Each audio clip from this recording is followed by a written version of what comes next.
계속해서 대속죄일에 관한 이야기를 읽고 있습니다. 아마 이 부분이 거의 그 속죄일에 대한 이 마무리가 아닐까 싶은데요. 오늘 이 말씀은 전체적인 속죄일에 대한 이 규정들과 그 성격들을 이렇게 정의하고 뿐만 아니라 왜 이스라엘 백성에게 이 속죄일이 필요한 것인지를 말씀하고 있습니다. 일단 오늘 이 말씀을 보자면 이 마무리하는 이스라엘 백성들의 모습이 나타나는데요. 우리 함께 24절의 말씀을 같이 한번 읽어보도록 합시다. 시작.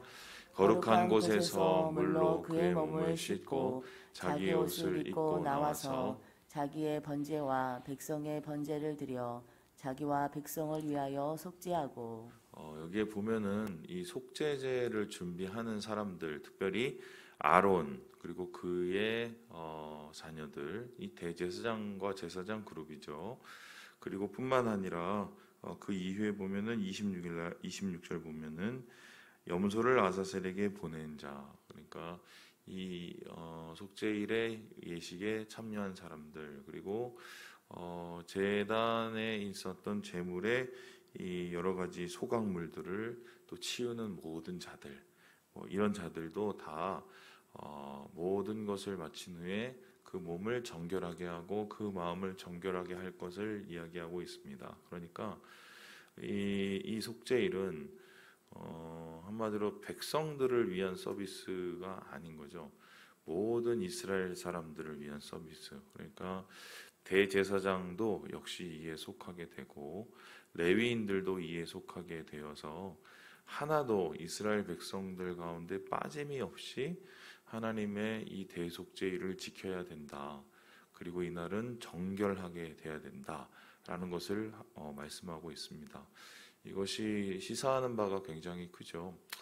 우리가 교회에서 예배를 드릴 때 초신자이거나 우리가 새 가족일 때는 잘 그걸 모릅니다.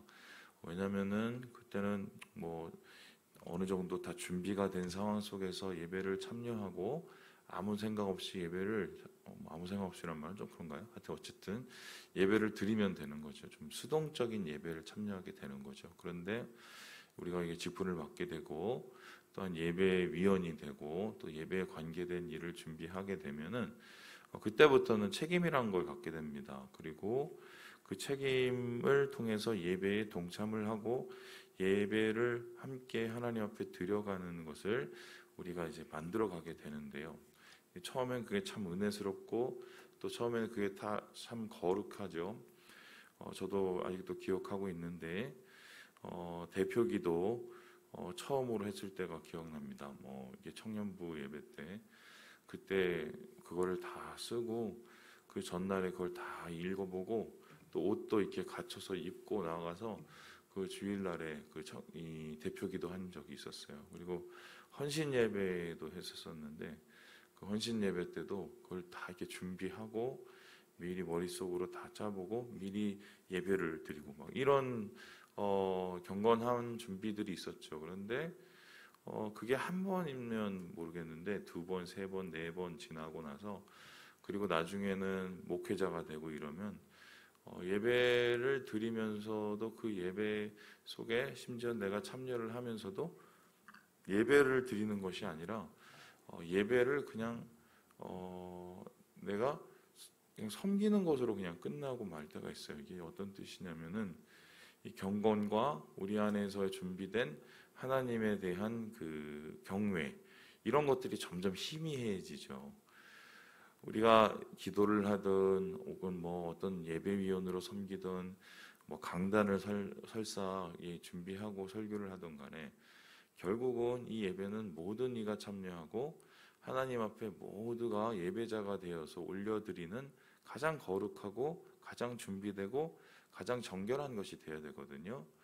그런데 자칫하면 내가 대제사장이라는 그 이유만으로 내가 직분자라는 그 이유만으로 내가 혹은 예배의 순서를 맡은 그 이유만으로 예배와 멀어지는 진짜 예배와 멀어지는 소위 말해서 나를 제외한 예배 이렇게 될 수 있다는 거예요. 그래서 하나님께서는 이 아론과 그의 자손들, 그의 형제 자매들에게 너희들도 역시 예배자로 대속죄일에 속죄를 받아야 될 자요, 그리고 하나님 안에서 정결함을 누려야 될 자라다라고 그에게 전하고 있습니다. 그래서 모든 이들이 이 속죄일에 아무도 빠지지 않고 주님 앞에 정결하고 가장 이 낮은 모습이 되어서 예배를 드리고 주님 앞에 거룩한 대속죄일을 지켜야 된다라고 이야기하고 있습니다.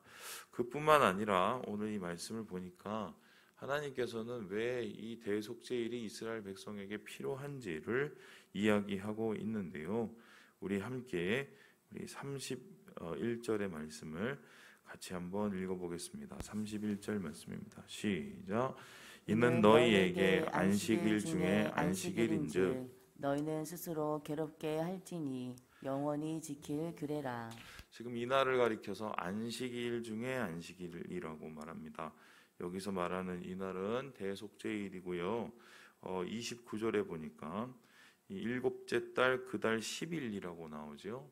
그러니까 7월 10일, 이 유대력으로 7월 10일 이날이고, 이날은 모든 이들이 참여하는 안식일 중에 안식일이다.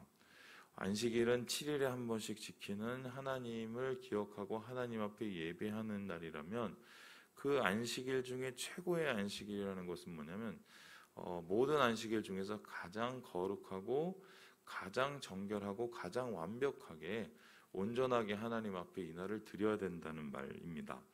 그런데 이 날을 우리가 잘 기억해 볼 수 있는 게 7월 10일이잖아요. 그러면은 유대의 그 7월 10일, 유대력의 7월 10일은 어떤 날이면 이건 새해예요. 그러니까 유대력이 7월 1일이 새해입니다. 좀 달라요. 그러면 7월 1일에 새해를 시작을 하고 나서 그 다음에 열흘도 채 안 돼 갖고 7월 10일 날에 대속죄일 욤키푸르를 한단 말입니다. 그러면 이것이 우리 생각에는 연말 연시는 좀 뭔가 들뜨죠. 그리고 새로운 기대를 가지고 뭐 2022년도 맞이하고 2023년도 맞이하지 않습니까? 그러니까 뭐 그날 뜨는 해가 뭐 대단하다고 그 대단한 해를 보기 위해서 어떻게 해요? 뭐 차를 타고 저기 정동진까지 가갖고 또 하필이면 그 정동진에서 제일 잘 보인다고 하는 거기서 그냥 기다리다가 해 뜨는 거 보고 오고, 이게 이 새해에 대한 이 뭐랄까 기대와 소망이 사람들이 있어서 그러는 것인데, 이러한 기대와 소망감 대신에 하나님께서는 오히려 이 새해에 중요한 시간을 어떻게 해요? 안식일에 안식일로 보내라. 가장 큰 안식일로 보내라. 그리고 심지어는 아까 우리가 읽은 31절처럼 이 안식일 중에 안식일은 태양 보고 뭐 새해를 보러 이 뭐 정동진 가는 게 중요한 게 아니라 스스로를 괴롭게 해야 된다라고 말을 하고 있습니다. 그죠? 근데 스스로 괴롭게 하다. 그럼 막 우리가 막 뭐 금욕을 하라는 소린가? 이렇게 생각할 수 있는데, 이 스스로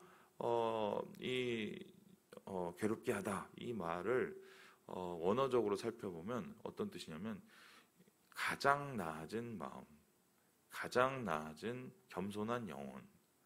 그러니까 하나님 앞에 우리의 마음을 스스로 낮추라는 것입니다. 그럼 여기서 실마리가 나타나죠. 왜 대속죄일이 필요한가? 왜냐하면은 우리가 1년 중에서도 그 당시에 죄를 지면 사람들이 그 죄에 대해서 해결을 하기 위해서 속죄제를 다 드렸어요. 그리고 레위 지파도 속죄제를 드리고, 심지어는 이 아론도와 그의 제사장들도 매일매일 하나님 앞에 드리는 상번제와 이 속죄의 제사가 있단 말입니다. 근데 그렇게 드려지는 속죄의 제사들과 시시때때로 올려지는 이 속죄의 예배가 있음에도 불구하고 왜 대속죄를 따로 중요하는 거냐? 그 제사 자체로 우리의 죄가 속한다는 게 아니고요. 거기에 더 중요한 영적인 의미를 갖고 있는 거죠. 우리는 어쨌든 주님 앞에 설 때 우리의 죄로 하나님을 가까이 할 수 없는 참 그렇게 부족한 사람이라는 것을 우리가 매일매일 인식하고 살아야 된다는 것입니다. 그래서 겸손한 마음을 우리 마음속에서 떨치지 말고 오히려 하나님 앞에 더 낮은 자세, 내가 주님 안에서 더 낮은 자세로 나아가게 되면, 그 낮은 자세 속에 내가 죄인임을 깨닫고 주님 앞에 엎드리게 되면 하나님께서 그만큼의 은혜와 그만큼의 평화와 안식을 우리에게 부어주시는 거죠. 은혜라는 것은 결국 어디에 흐릅니까? 낮은 곳에 흐릅니다. 왜 잘 먹고 잘 살고 잘 되고 뭐 소위 말해서 뭐 부자고 이런 사람이 우리 생각에는 더 은혜를 누리고 있는 것 같고 더 많은 하나님의 축복을 받고 있는 듯 느껴지지만, 사실 그분들의 삶을 가서 한번 인터뷰를 해보세요. 우리의 생각과 우리의 기대하고 그렇게 달라요. 많이 달라요. 그 은혜와 축복이라는 게 그렇게 크지가 않습니다. 그 이유는 당연한데요. 잘 산다고 은혜를 누리는 게 아니고 건강하다고 은혜를 누리는 게 아니기 때문이에요. 건강하건 건강하지 못하건 잘 살건 잘 살지 못하건 결국 은혜는 그 마음의 상태에 의해서 주어지게 되는 거죠.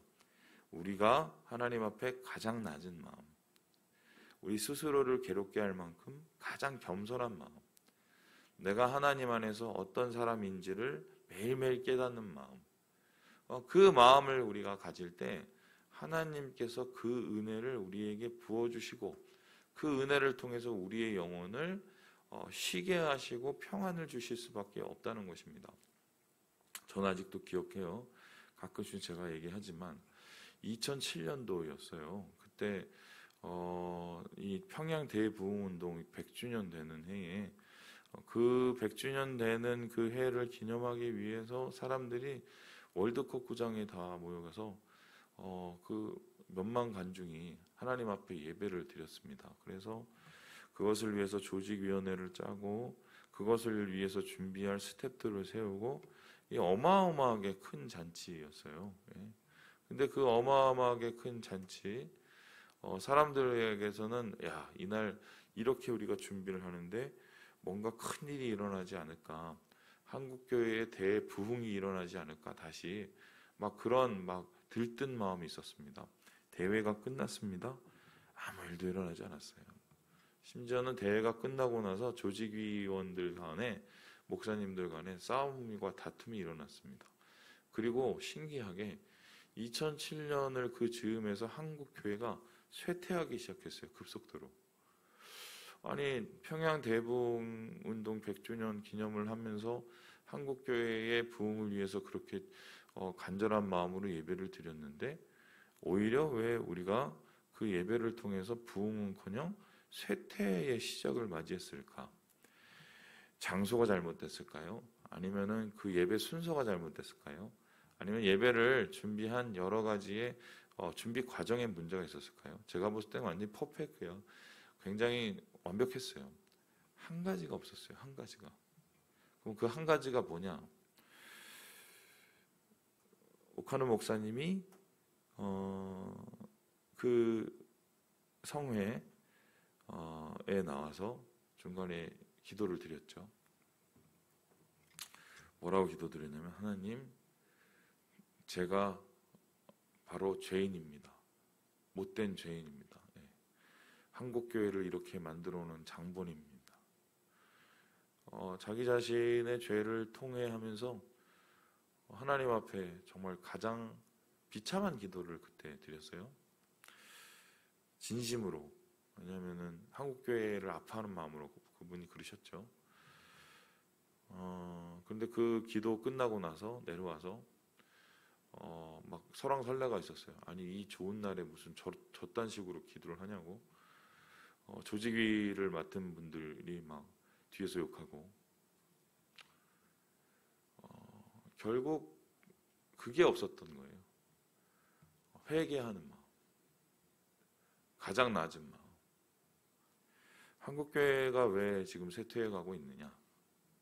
100년 전에 있었던 게 지금 없는 게 뭘까? 모든 걸 다 가졌죠. 한국교회는 세계 최고의 교회, 세계 최고의 교인 숫자의 또 교회들. 가지면 뭐예요? 하나님이 받으실 만한 마음이 없어요.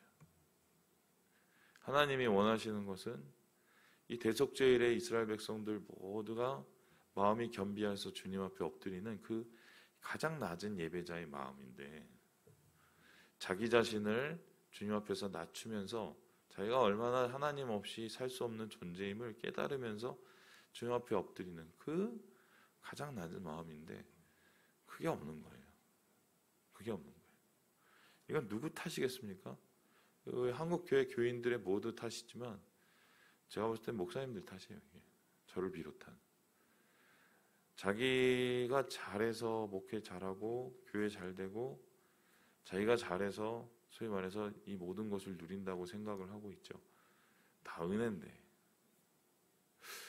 제가 10년, 이제 8년째군요. 8년째 우리 교회에서 모르겠어요. 저 나중에 나이 먹고 또 교회 또 7년 지나서 어떤 말을 할지 모르겠는데, 제가 이때까지 우리 교회에 이런저런 일을 다 겪고 또한 섬기게 되면서 느끼는 한 가지 단어는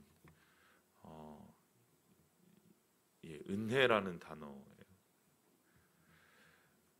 어찌됐건 저찌됐건 참 몇 번을 굴러가면서 망가질 수도 있었고 또 몇 번을 엎어질 수도 있었던 이 상황 속에 참 몇 번을 또 제가 실수를 했고 부족함의 또 연속이었고, 하나님 은혜가 아니었으면 이곳에 우리가 있을 수 없다. 제가 있을 수 없다.